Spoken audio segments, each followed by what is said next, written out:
Asia Tech Podcast with Graham Brown and Michael Waits. Good morning. This is Michael Waits from ATP Stories. I'm joined this morning by Steve Okun, the Vice Chairman of Asia Pacific Council of American Chambers of Commerce, and there's so many other ways we could probably describe Steve, but I'll let him do that himself. Good morning, Steve. Good morning. How are you doing this morning? Doing great, thank you. Looking forward to our discussion. You're in Singapore, right? Yes.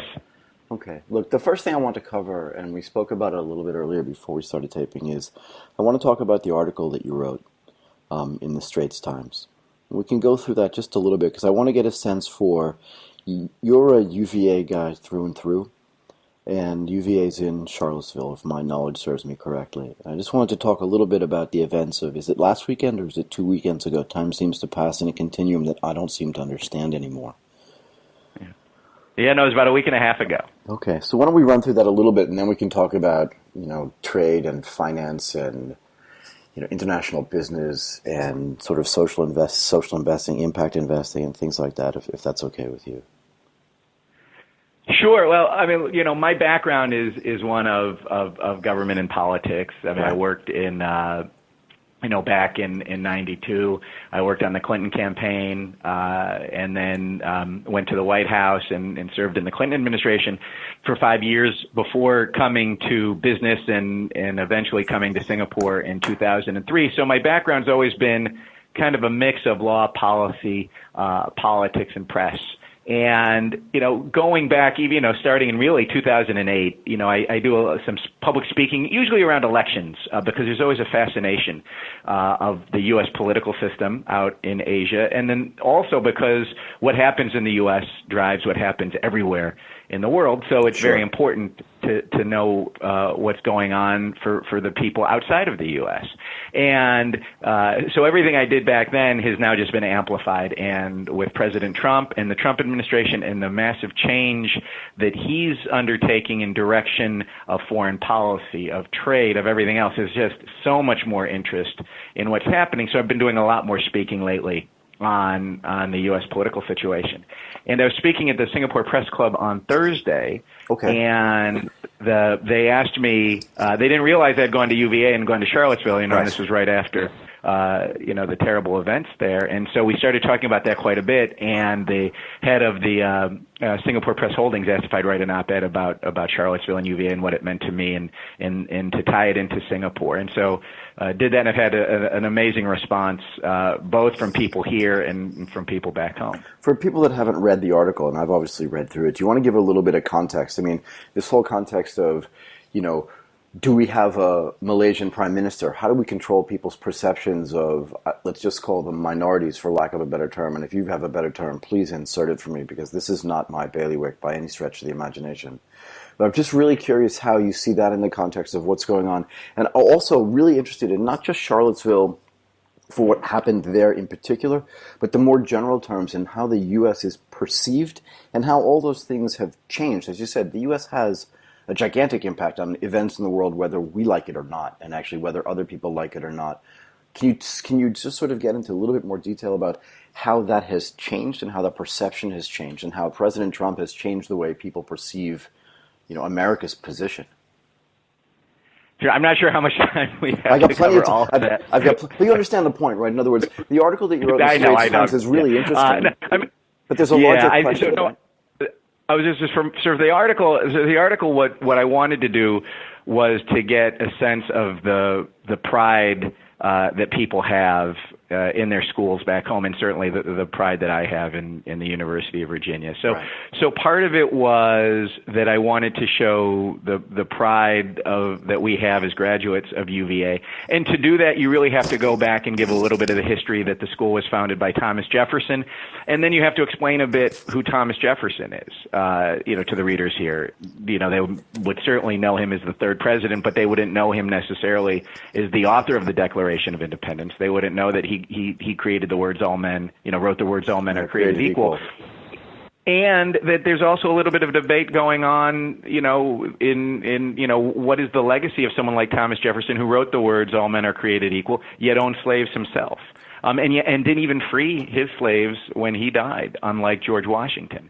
And so to give a sense of the history of the school, how the school has handled that, how we've gotten to where we are in UVA in Charlottesville, and then to also show that the people who came were not from there. The KKK and the neo-Nazis who marched on the lawn, who marched on the rotunda, who went to Jefferson's statue in front of the rotunda, which is the centerpiece of the university that he created 200 years ago. That those weren't people that anyone should have wanted to march with, whatever your political position is. And so I wanted to get that sense out.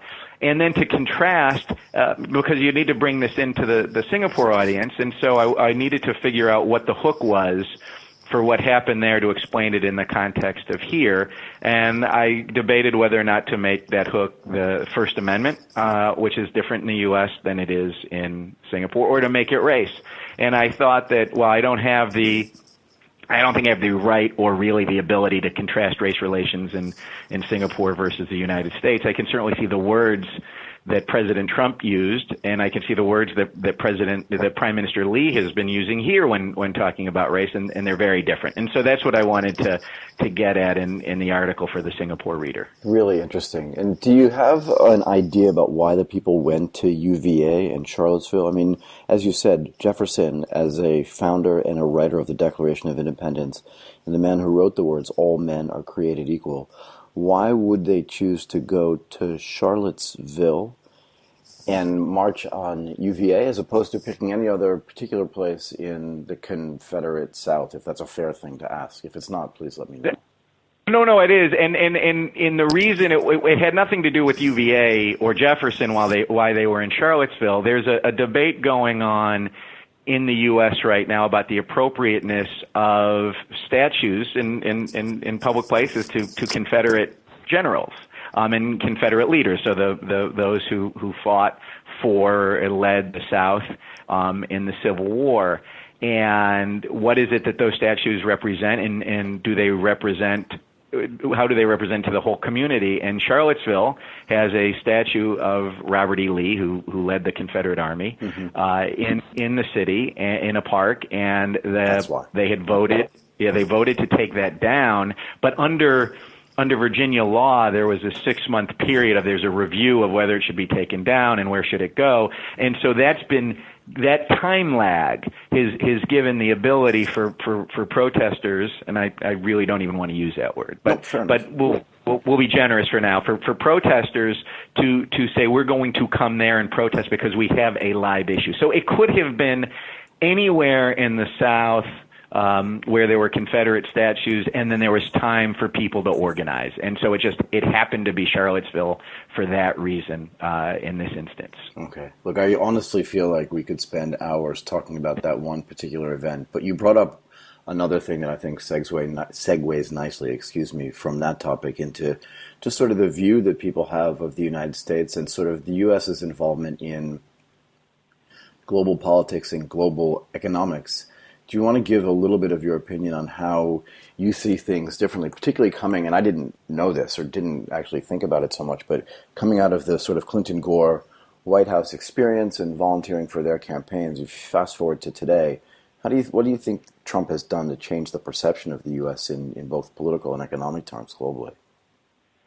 Well, I think the key economic area out here, so sitting in Singapore, has to do with trade, has to do with economic engagement, and then how that relates the economic engagement to political and strategic engagement in the region. And where this White House has shifted almost 180 degrees from where almost every previous administration had been, was that we need to engage in a multi-party way with the entire region. And so that was really highlighted by the TPP, the Trans-Pacific Partnership. So this was a trade agreement that was going to have 12 countries in it, really with the U.S. driving the negotiations, in part because of the U.S. is the biggest market, so therefore it had the other countries,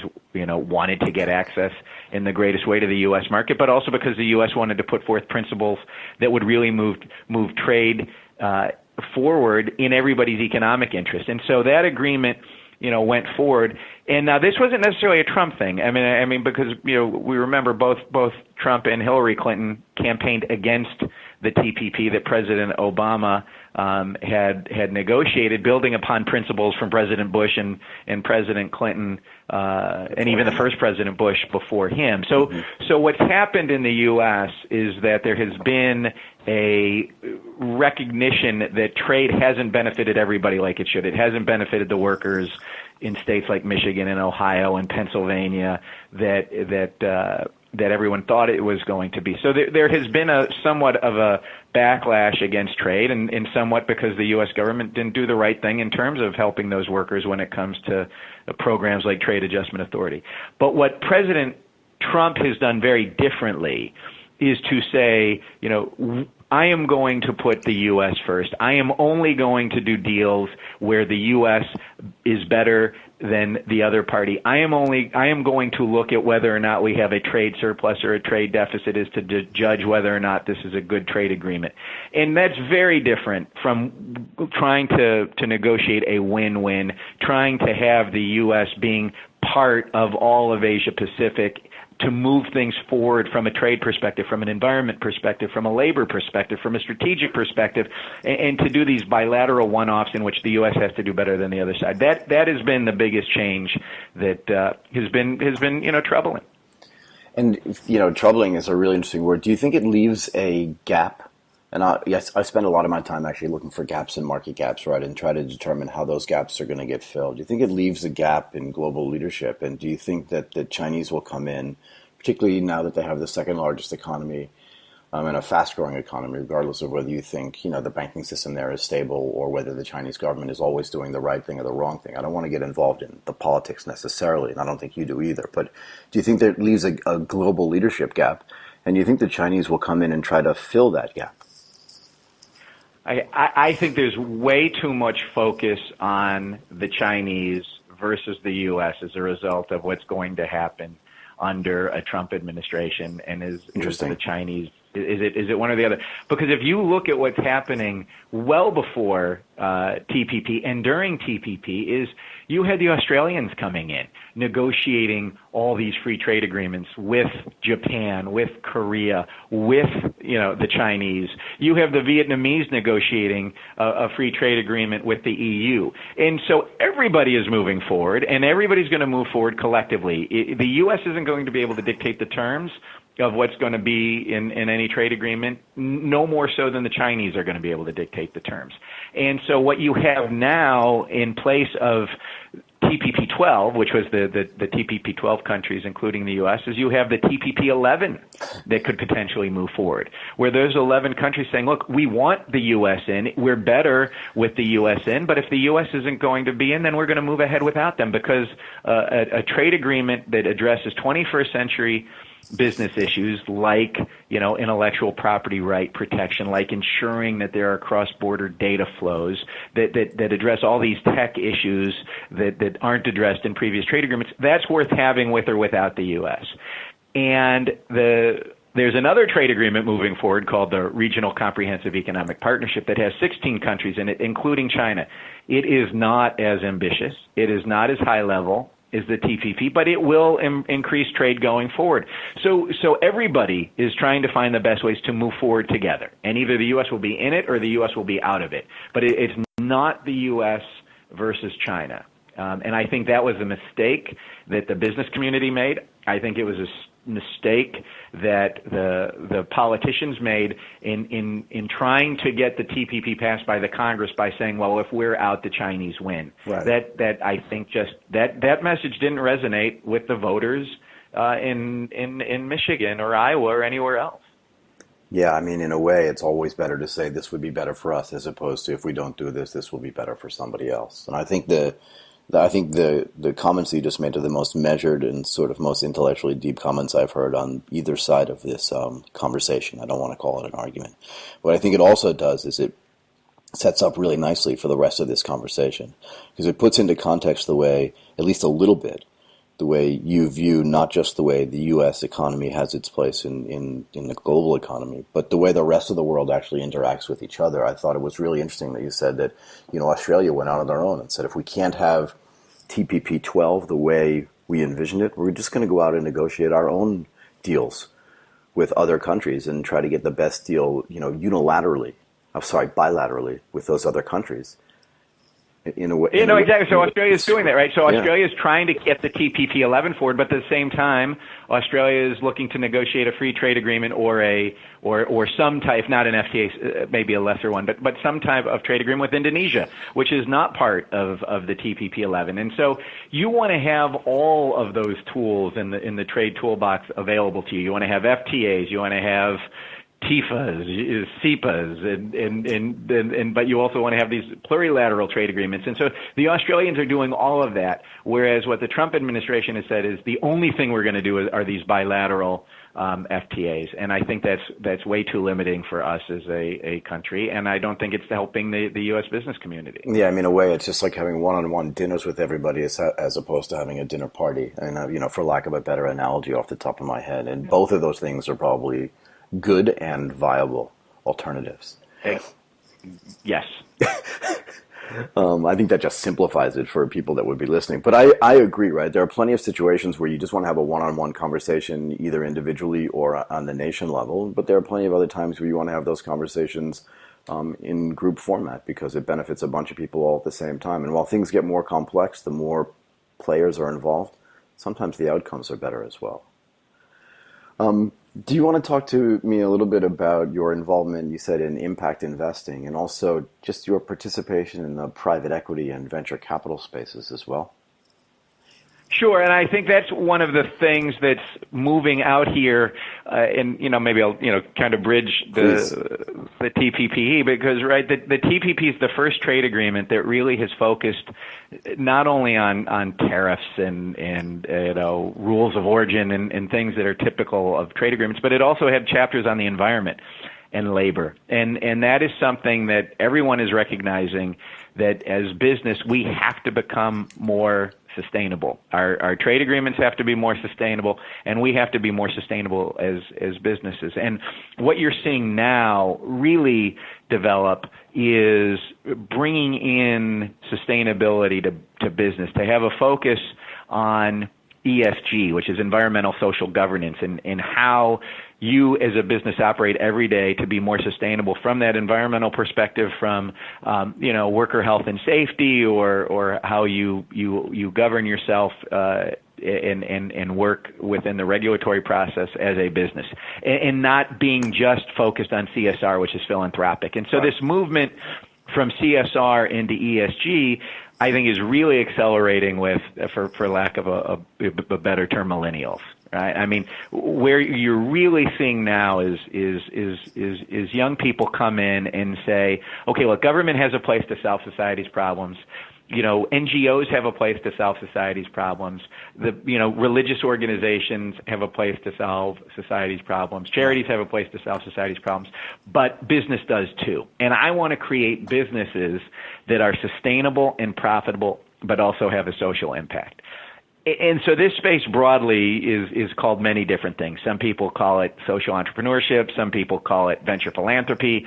Some people say who invest in these are impact investors or venture philanthropists. So there's varying definitions. I have my own definitions. Some people don't agree with mine, and I don't agree with people's who don't agree with me, of course. But I think the principle is that there is a space that's developing now that's fascinating, and that there's room for this to grow from the investment side, from the entrepreneur side, from a capacity building side. That's exciting to be watching out here. Yeah, I mean, I think the whole concept, CSR, as you said, right, corporate social responsibility, is more of a philanthropic exercise. God, I can't even pronounce that word properly, but I know what it is.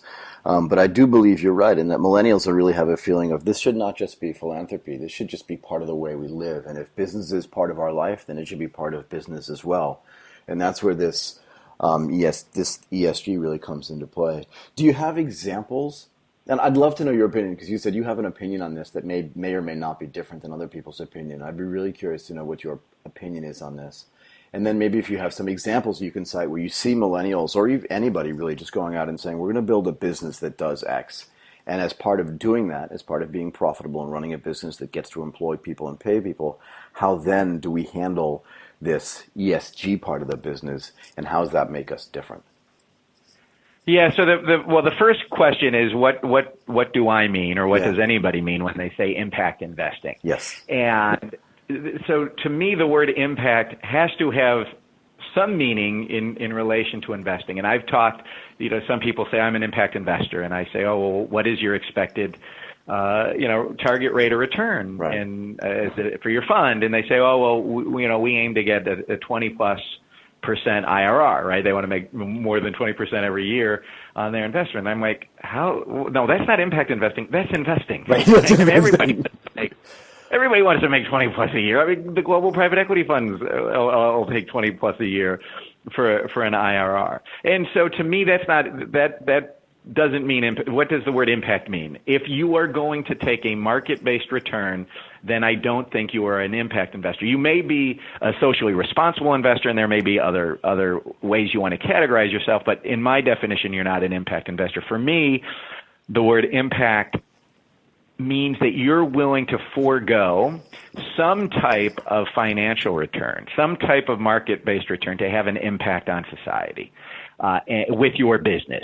So you have to be a profitable business. You have to give a return to your investors, but you establish your business in a way that generates an impact. And I'll give an example of that, please, in a second. And then the other thing I've had people say, oh, I'm an impact investor. So, oh, well, what do you invest in? And so, well, I've invested in this business, and we created 200 jobs. And I'm like, every business creates jobs, because if you don't create a job, you're not a business. So if you tell me you're an impact investor and you've created 200 jobs, that's meaningless.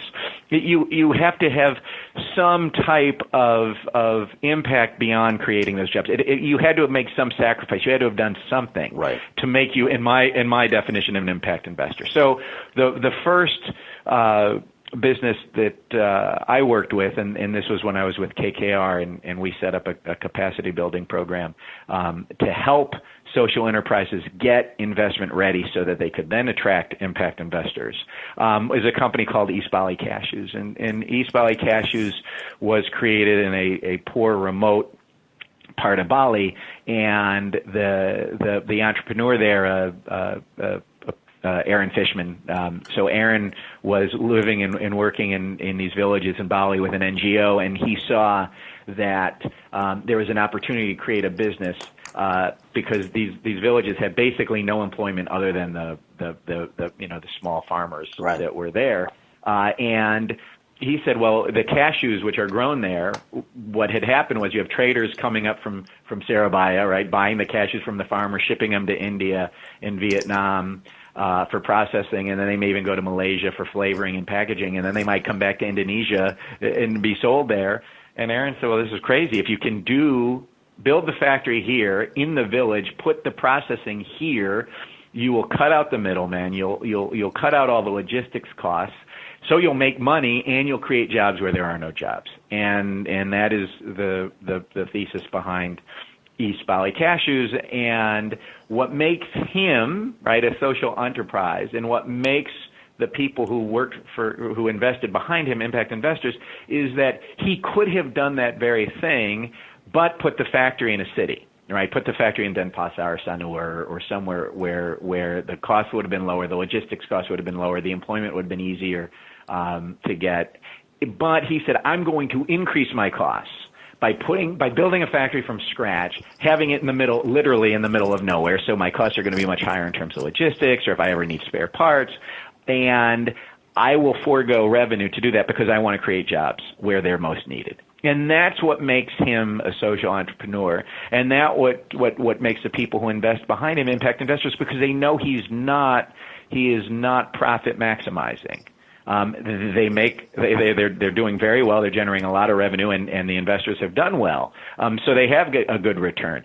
But what they're doing it is in a way to have that social impact. That's actually fascinating. I mean, like you said, it's so much easier to build a factory in the middle of a city. Your logistics costs are de minimis in relation to what they would be if it's in a remote part of Bali. Merely getting it from whatever sort of mountainous part of Bali he's in just to a port to then be able to ship it anywhere else where those products are going to go, in this case the cashews, means that, like you said, from a social impact investing standpoint, he's giving up a lot of revenue actually and a lot of return for his investors. So how do you find, or how did he go out and find people to invest in that business? What were their expectations? And then does the business go out and raise more money as it continues to grow? Does it expand outside of the one area where it is in Bali? Like, what's the future for a company like East Bali Cashews, or does it stay as is? Yeah, no, and this is a little bit of a challenge that really successful social enterprises have. I think what I've learned in working with social enterprises and having impact investors come in, every investor basically has three questions. I mean, one question, obviously, what is the return on my investment going to be? What is your business model? What is your revenue plan? What type of capital structure are you going to put in place? So anything a normal investor would say. The second thing is they want to know what is the social impact. Right. And you would typically do, what's the social return on my investment in addition to the financial return on my investment? But what goes into that first question is the business scalable? Because you're not going to make a return if it's not scalable. I mean, that holds for any investor. Right. And so that's the key question for every investment I've worked on in helping these social entrepreneurs is the business scalable? And if it's not, then they're not going to get the investment. And right. They may get some money, but they're not going to really be able to grow. And so what East Bali Cashews has been able to do is it's now not just selling cashews, but it's transforming itself in a way, and it's becoming both snack foods and cashews. So that's opening up new markets. It's creating much more growth and opening up new lines of business, and they can open up new factories, and they can go to different islands and incorporate their techniques. So that is a very scalable business, and what he's been able to do is raise revenue. The first investors were basically friends and family, his father, his credit card debt, and to get I'll put in air quotes, a factory built, for about $180,000. But then the next round, which is the one that KKR helped him with, working with Impact Investment Exchange here in Singapore, the next round was $900,000 in capital, $300,000 in equity, and $600,000 in debt. And then the next investor came in, I think, with about $1.25 million, and then another $1.25 million came, and then more money's coming in. So it's really, because now it's a very good business with a good track record. It's much easier to raise capital. So this is interesting. I was going to ask if you could characterize the types of investors, but just dropping KKR in the mix really changes the tenor of my question, right? Because then it gets back to falling into, it's not CSR, right? Because it's not philanthropy at any level, considering that they are generating a return. I was more interested in sort of the follow-on investors then. In other words, how do you convince people where there's a cost of allocating capital, right? In the sense that I can either invest in business A or business B, and if I have a fiduciary responsibility to create the best return, how do I substitute some of that best return for the social impact that it's having? And then if I back up, what's the process that I need to go through to convince my LPs, if I'm sitting in an LP-GP structure, to convince them that they're going to forego, like you said, a little bit of an economic return to have a social impact, and yet still be able to earn a decent, slightly below market level return? So how do you convince the LPs to come in and say the social impact you're having is as important as the financial return you're earning, and you're going to give up some of your financial return to do some of this, right? From KKR's perspective, I completely understand that. But if you back up to other investors or sort of go slightly higher, how do you convince them? What's that process like? Okay, so two different things. Let me go just do back a bit. And so KKR did not invest a penny in East Bali Cashew. Okay, sorry, misunderstood. So what we wanted to do in this project, and this is when I was working with Impact Investment Exchange. So so the KKR's involvement with East Bali Cashews was our CSR, KKR CSR, right? I mean, so this was philanthropic on behalf of KKR. And what we wanted to do was we wanted to do a philanthropic project that generated the greatest social impact. And the way that you generate, if you're a business, the way you generate the greatest social impact through CSR is using your business skills.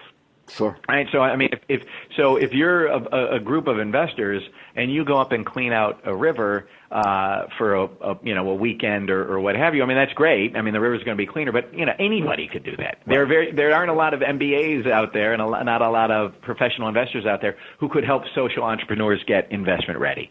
And so what IIX and KKR wanted to prove was that what is lacking in this space of impact investing is not capital. There are a lot of impact investors out there, and it's not social enterprises.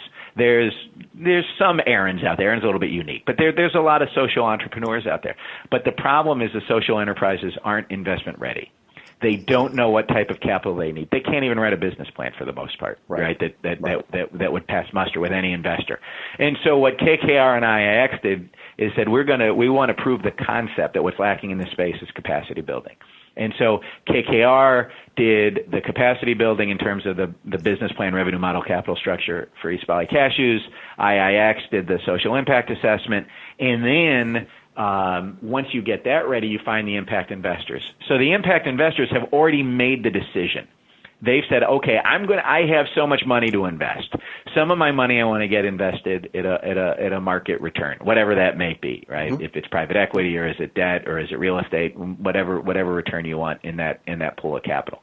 But they said, I want to allocate some pool of capital to impact investing because instead of giving it maybe to an NGO, instead of maybe giving it to a charity, I can invest in a business that's going to create jobs and I'm going to get a return. Now, I'm not going to get the return on a venture capital investment or an angel investment that you would normally do with a company the size of East Bali Cashews.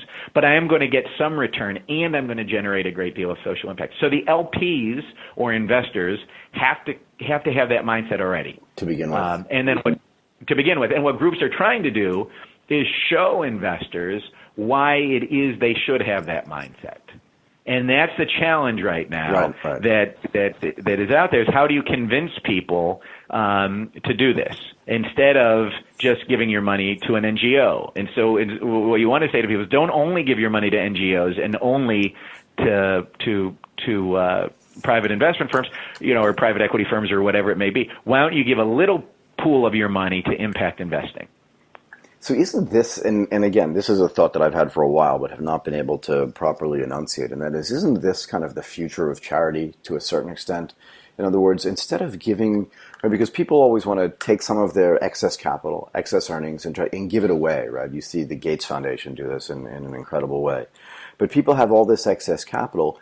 It makes sense, and I think it's kind of the future of the way people will get helped is putting it through a social impact business or any business really, and then going out and creating jobs. And if you do it in an ESG way, you're creating better things for the world through better environment and better social responsibility. But like you said, anybody can go out and create a business in 200 jobs, but that's not social responsibility because you're not necessarily creating a factory in its most difficult spot like East Bali has done. To me, this seems like the future of investing and the future of charity sort of converging into this ESG concept. Is that a fair characterization? It is, but it's difficult. And sure. I'll give you the next example that I'm working on with Aaron in East Bali Cashew. So Aaron has creates East Bali Cashews, and it's in Desaban, this remote village. Mm-hmm. And Aaron says the social impact of East Bali Cashews is extraordinarily powerful, but it's extraordinarily concentrated. Right. And you literally can count the people who benefit from it, right? It's the women who work at the factory. It's their direct families. He's built an early learning center. It's the first, early childhood education in the village. So it's the kids who go to the school that's part of the factory. And it's about 600 people. But the village is about 12,000 people. And Aaron says, well, I don't want to only impact 600 lives. I want to impact 12,000 lives. Now, how am I going to do that? There is no business that you can really create to impact those 12,000 lives because the only way you're going to impact the 12,000 lives is to raise the revenue of the farmers. So you have to get them more money. And there's two ways to raise the revenue of the farmers. You can either increase the yield off their existing crop, or you can give them additional high value add crops to grow beyond the cashews. And there's no business that's going to do one of those two things. So what Aaron has said is, okay, the way you do that, I mean, you bring in seedlings, you bring in new growing techniques, you do experimentation with hibiscus or honey or different types of high value crop. But you need money to do that. So Aaron said, I'm going to create a venture philanthropy that is going to do this. And so a venture philanthropy, right, in my definition, right, the venture is equal to the enterprise. It's a for-profit business. But the philanthropy is that instead of having investors, like you have an investor in East Bali Cashews, you have a philanthropist who gives money to this for-profit or revenue-generating enterprise, and that's why it's a venture philanthropy. And so what he's created is something called the Eco Camp at East Bali Immersion. So he creates this Eco Camp. It's a bunch of teepees, right, that are about a kilometer away from the factory in this beautiful part of Bali, and it's aimed at school kids and business groups and eco tourists. And so they'll go to this Eco Camp, and the revenue generated by the Eco Camp will cover the operating costs of the Eco Camp, but the revenue above and beyond the operating costs can then be used to farmer education, buy new trees, right? Bring in people to teach them how to increase their yields, do experimentation and give them additional ways to grow crops that add greater value. Right. And so that's the venture philanthropy. So you need people to donate money to that business. So they're not getting a return. And so you have impact investment, you have venture philanthropy. Both of those are very possible. The struggle that we have had in raising funds for this venture philanthropy is that people who give money away want to know that it's going to go for good for sure. And the problem is you don't know that this venture is going to work. And so they say, well, you know what, I'd rather give the money to the Red Cross, or I'd rather give the money to Community Chest, or I'd rather give the money to Cancer Society, because I know, even though it won't have the impact that venture philanthropy will have at the Eco Camp, but it's guaranteed. And so it's tough, but I do think we're moving into that venture philanthropy in addition to impact investing. So I have a question there as well. And this whole concept of venture philanthropy and impact investing, obviously, and venture philanthropy, obviously a new concept introduced today to me, but very interesting, right? But I'm not convinced, and so convince me, but I don't think you want to either, that, the Cancer Society or that the Red Cross is necessarily going to have the level of impact that most people that give to those charities, which are doing incredible work. I don't want to minimize that at any level. But, what does a dollar spent on the Red Cross generate in impact as opposed to what is a dollar, and what's the guarantee? And what does a dollar generate for, the Eco Camp going to generate? And how can you guarantee that either one, like, to me, if you're a philanthropist, it's interesting that you want to guarantee on anything. That's just an interesting concept to me. In other words, I'd frankly, with excess capital, and I want to create as much excess capital as humanly possible to do just that, to give it to venture philanthropy so that Aaron can create eco camps on every island and every remote part of Indonesia, because that's where the real impact is gonna happen. I think to me, the era of giving money to the Red Cross is slowly but surely moving into more things like the Eco Camp, because it has a more direct impact on individual people that I can actually see. That's my opinion. I had a discussion with the head of the the Australian Venture Philanthropy Network, and because we've slowly but surely been raising donations for the Eco Camp, but I said to the head of down in Australia, who's got years and years and years of experience in this, I said, what are we doing wrong? Right. This is taking a long time, and we're not raising nearly as much and as fast as we thought we would. And he said, you're not doing anything wrong. And he goes, look, this is hand-to-hand combat, raising money for charity. And what he found, the way he described it to me, is that when you have a venture capitalist who is going to be making a donation in this startup business, they spend months if not a year, doing the due diligence, right? I mean, they go through all the business plan. They go through, they interview the entrepreneur. They want to know who his team is going to be. I mean, so the due diligence they spend on a venture capital investment is extraordinary. But you have no time basically to do due diligence on a philanthropic donation. And so what happens is that, as my friend described it, brand replaces due diligence, or the brand name becomes your due diligence. So you say, right. Well, look, this eco camp could work, but I don't know. Look, I've never been there. He has no track record in this. I don't have time to go through all this planning. I know the money I give to the Cancer Society is going to make some difference. Right, fair enough. And or I know the money I give to the Red Cross is going to make some difference. And therefore, good concept, really interesting. I don't have time. Just give it to the brand name. And that's the real challenge you have when it comes to this. I think a challenge you have when it comes to what I'm defining as venture philanthropy, which is how do you get funded and how do you convince people to fund? So does Aaron? So go ahead. Just one other short. And then the other challenge we've faced on getting funding for the eco camp is, you go to these, you go to foundations and say, okay, tell me about this eco camp. Well, so the eco camp is going to serve, these, students from, the United World College in Singapore, mm-hmm. or, Hong Kong International School, or Jakarta International School, wherever. They say, well, I'm giving a donation so that kids from international school can go to a camp. Like, well, no, because what's going to happen is then they're going to pay the money, and then the money that they've paid will then run the eco camp, which means that people will have jobs at the eco camp they want to have jobs before, and then the profit above that will go to farmers. They say, wait a second, I want to help kids. Why am I helping farmers? And so it doesn't fit into one neat box, right? And so people say, well, I want to do they say, I want to give a donation for sustainable agriculture. Say, okay, we'll give to the eco camp. Like, what does that have to do with sustainable agriculture? Say, I want to give a donation for kids. Okay, well, give to the eco camp. But wait a second. But the money's going to farmers. So it doesn't fit the mold that you have today. So it'll get there eventually, I think, as venture philanthropy takes off, because for all the reasons you said, it's a natural fit. But it's early days, and it's a lot of struggles and we're learning a lot of lessons just in our little project.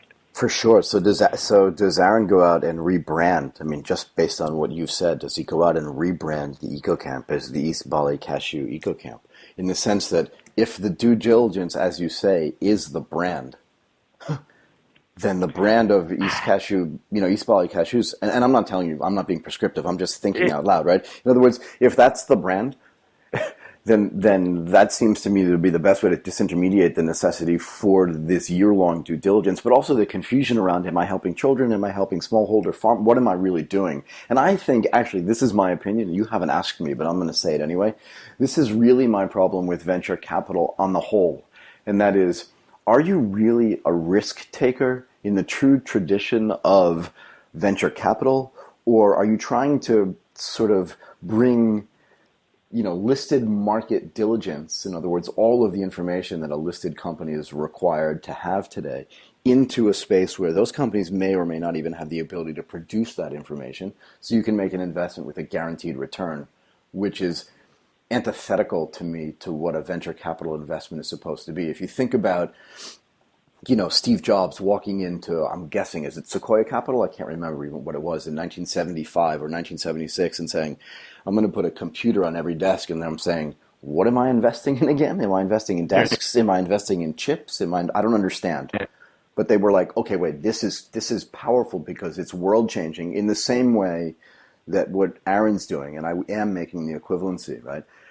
In the same way that what Aaron's doing is world changing too. And I don't care, frankly, whether I'm investing in smallholder farmers or allowing wealthy parents in Singapore to send their kids to a camp, because that money is then going to get reinvested in the local community to make the lives of those farmers better.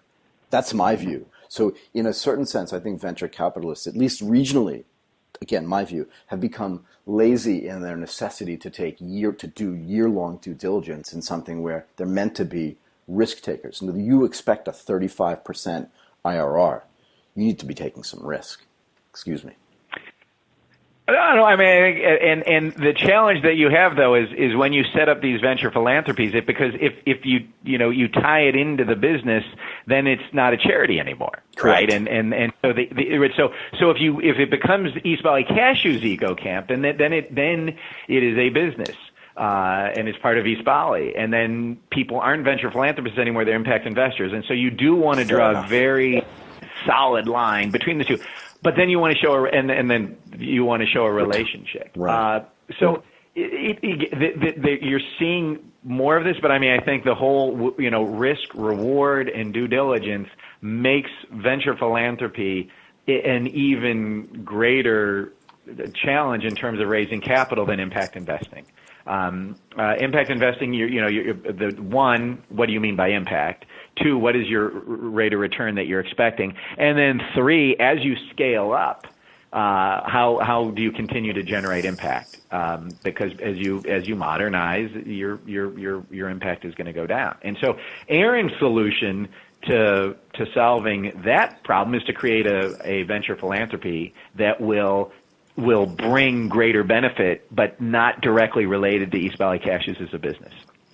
So, this is a great case study for both of these. But these types of entrepreneurs are all over Southeast Asia. And what's I think the most interesting and impactful thing of why Southeast Asia is probably the hottest place for impact investing and venture philanthropy is that so little money goes such a long way, right? I mean, Aaron was able to build a factory for $180,000 to employ 100 people. Right. If you wanted to build a factory to employ 100 people in the United States, it's going to cost you a little bit more than $180,000. Probably, and you don't mean $185,000. When you say a little bit more. Aaron came to me when we had finished helping on the East Bali Cashews, and then he said, I want to build an early learning center that attaches to the factory. But he goes, do you know any U.S. foundations who will be able to fund this? And I said, okay, well, what do you need? And he said, well, I want to build a school that can accommodate 60 kids, and so I need to get a building, a structure that will accommodate 60 kids, and then we're going to need to hire 6 teachers, one of whom we will hopefully can teach English, and then we're going to need to train those. And he said, okay, so to hire the 6 kids and build the school hire the 6 teachers, build a school for 60 kids, I'm going to need about $32,000. Right. I'm like, okay, I don't think we need a foundation to raise $32,000 for a one-time. Well, so that's the other question I was going to ask is if the school costs $32,000 to fund and to build for a one-time investment, what does the Eco Camp cost to build? And then what do we do better to help? Right. So again, and the whole point of this conversation, the reality is the whole point of ATP Stories is how to get this message out to a wider audience, right? In other words, I've never heard of Aaron. I've never heard of East Bali. I've heard of East Bali, but I've never heard of East Bali Cashews. And I didn't know he was building an Eco Camp or building an early learning center. So I guess the question for me is, now that I know all of this, right? Like you said, $32,000 to build the camp. What does that cost? And how much money are you trying to raise? And why has that been so hard? You've already addressed it a little bit, but there's got to be somebody in the world who has the $100,000 to be able to fund that. Yeah. So the Eco Camp, the original budget was to get it up and running at full speed would have cost about, we think, $300,000 basically. Okay. And then when you had $300,000 in the bank, you'd have had it up and running for good. And that you would never have had to raise a penny again because it would have generated the revenue to cover the operating costs and would have then been able to use the rest of the money above and beyond that for the programming, for all the farmer education and giving scholarships to women who typically don't go to school beyond high school in that village. Right. The boys sometimes do, but the women usually don't. And so basically, when we hit about 50 to 60,000, Aaron said, okay, I've got enough to start. Let's get it started, and then let's get it going. And then hopefully as people come and we'll learn about it, we'll be able to do more. So the camp, the people stay in teepees. like, back in the, U.S. Time. So each TP basically costs about, $2,000, $2,500 to build. And so you can build them out as you need them. And so for about 50 or so, you're able to get it up and running. And so now if you Google, East Bali Immersions and look at the Eco Camp, you'll see people are coming there now. School groups are starting to go there now. I told the private equity club at INSEAD, which is, an MBA school here in Singapore, about it. They sent people out there. KKR was the very first guest there. We had an offsite there back in February, so we were the ones to open it up. So people are starting to come. It's starting to generate some revenue, and so slowly it'll get built up. But yeah, a donation of 100 or 200,000 now will then get it at absolute maximum capacity in terms of all the money that'll ever need to get raised. And so it's finding ways to tell the stories. It's going, it's working with people like you, or it's going to conferences and doing articles but it's getting people there and getting them to tell the stories and then getting people to understand what venture philanthropy is. But different people have different definitions of venture philanthropy. Some people, they say, I'm a venture philanthropist, but I want my money back at the end. So then I can go donate it, and I put the air quotes donate because you're getting your money back. Right. I can then go donate it to somebody else. So for some people, venture philanthropy is that they don't make money, but they don't lose money. Now, my definition is if you're a philanthropist, then you're giving your money away. But other people look at it differently. And so there's debates about what venture philanthropy means. There's debates about what impact investing means. There's debates over what's the definition of a social enterprise. So it's all, but that's what makes this space so fun right now.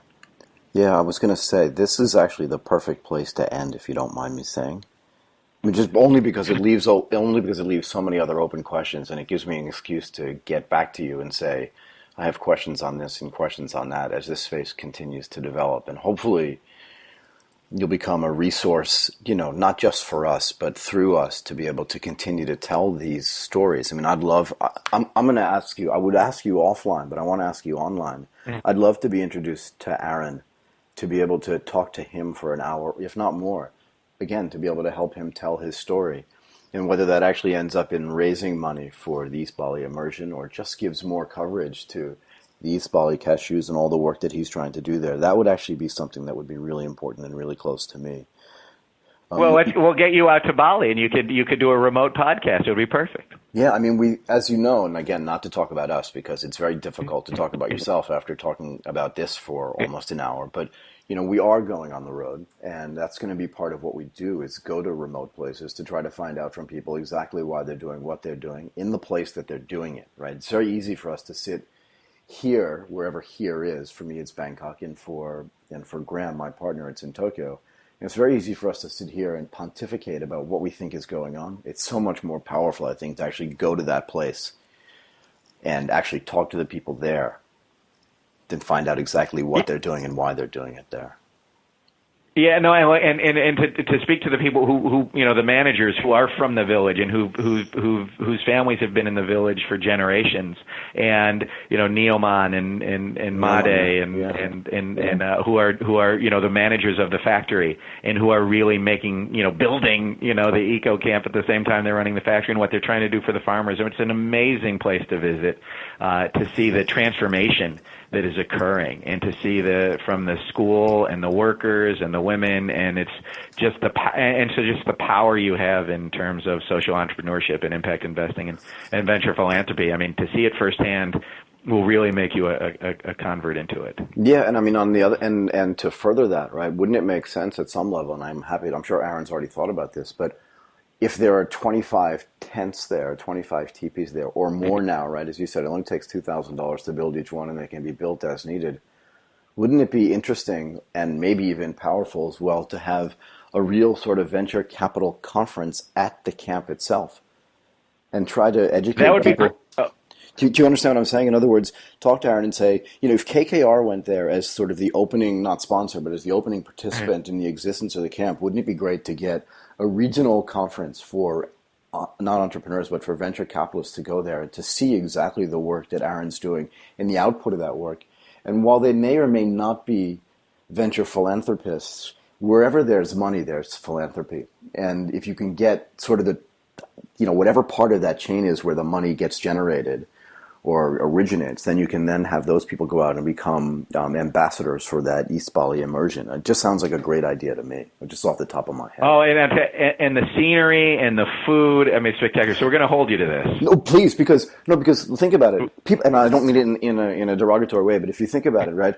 Venture capital people go to Bali, they flock to Bali because they can stay, and I'm going to pick a place off the top of my head, I don't even know if it exists, but they can stay at the Ritz-Carlton, they can stay at Jimbalam Bay, they can stay at the Aman Nusa, whatever it is, and have a great conference. And yet Bali itself actually offers the East Bali Immersion experience, which is if you're going to go to Bali, why not go there and actually learn about real investing at its core? That sounds to me like a much better idea.